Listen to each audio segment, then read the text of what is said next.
You have decided to move to Japan. You have sorted your visa, you are figuring out housing, you have a rough plan for work or school. And somewhere on your list, probably near the bottom, is driving. Here's the thing. Driving in Japan as a foreigner is not just a practical decision. It is a bureaucratic process with real deadlines, real documents, real tests, and real consequences if you get the timing wrong. And since October 2025, it got significantly harder. This video is specifically for people who are moving to Japan, not visiting, not on a short trip, but actually relocating. I am going to walk you through everything, the timeline, the paperwork, the tests, the traps, and exactly what you need to do and when, so that you do not lose your right to drive. Let's start with the most important thing most people get wrong: timing. When you move to Japan, you arrive with your home country driver's license. That license is valid documentation, but here's what nobody tells you clearly enough. The clock starts the moment you land. Japan gives you 1 year from your date of entry to convert your foreign license into a Japanese one. 1 year. After that window closes, your foreign license is no longer valid for driving in Japan. And if your home license also expires during that time, converting becomes significantly more complicated. So the first rule of driving in Japan as a new resident is this: do not wait. Start the conversion process early, ideally within your first 3 months. Now, before you can do anything, you need to complete one step that has nothing to do with driving. You need to register your address. When you move to Japan as a mid to long-term resident, you must register at your local city hall within 14 days of moving into your address. This gives you what is called a jumingyo, a certificate of residence. This document proves you live in Japan legally, and as of October 2025, without this document, you cannot even begin the license conversion process. It doesn't matter what else you have. No jumingyo means no application. Getting it is easy. Walk into any city hall, tell them you want to register your address, and they will process it on the spot, free of charge. It takes about 15 to 20 minutes, including wait time.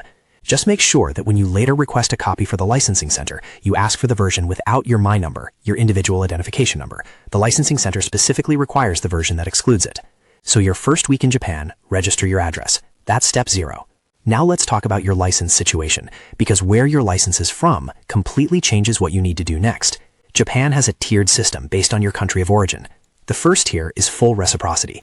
If your license is from the UK, Australia, Canada, New Zealand, South Korea, Taiwan, or most of Western Europe, including Germany, France, Italy, Spain, Switzerland, and the Netherlands, you are in the easiest category. You skip both the written test and the driving test entirely. You just need a document check, a vision test, and a short interview. In most cases, you walk out the same day with a Japanese license. The second tier is partial reciprocity. This applies mostly to certain US states. Only 6 American states have full reciprocity with Japan: Colorado, Hawaii, Maryland, Ohio, Oregon, Virginia, and Washington state. A handful of other states have partial agreements, where the driving test is waived but the written test is still required. For everyone else in the US, and this includes California, Texas, New York, Florida, and most other states, you are in the full process category. The third tier is no reciprocity. This includes most of Asia outside Korea and Taiwan, most of South America, most of Africa, India, the Philippines, China, and many others. If your country is in this tier, you take the full process: written test, driving test, and interview. Check which tier you fall into before you do anything else, because it determines your entire timeline and preparation strategy.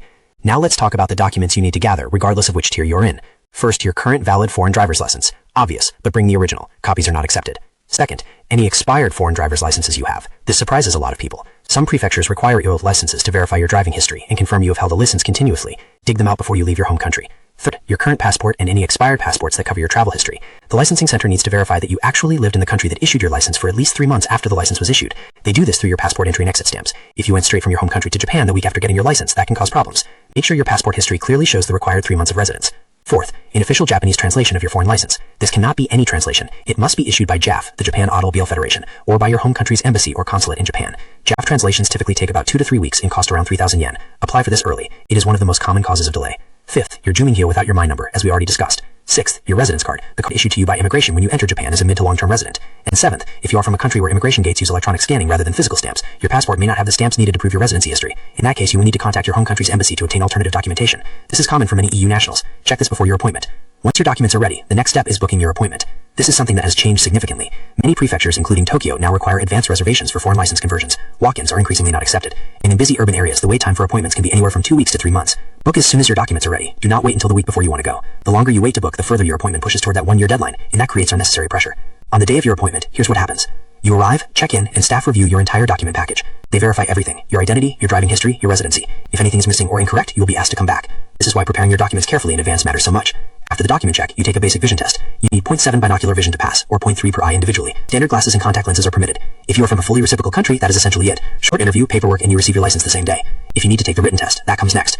The written test as of October 2025 is 50 text-based multiple choice questions. You need to answer 45 correctly. That's a 90% press mark. The test is computer-based and available in 21 languages, including English. The questions cover road signs, speed limits, right-of-way rules, pedestrian crosswalk rules, no railway crossing procedures, no parking zones, safe following distances, and situational traffic scenarios. The difficulty level matches Japan's Some Learner Driver written exam. The best study resources are JAF's English language book called Rules of the Road, the National Police Agency's official English traffic rule PDFs available on their website, and several prep apps now specifically targeting foreign license applicants. Give yourself at least 2 weeks of regular study before attempting the test. An hour a day for 2 weeks is enough for most people to become confident.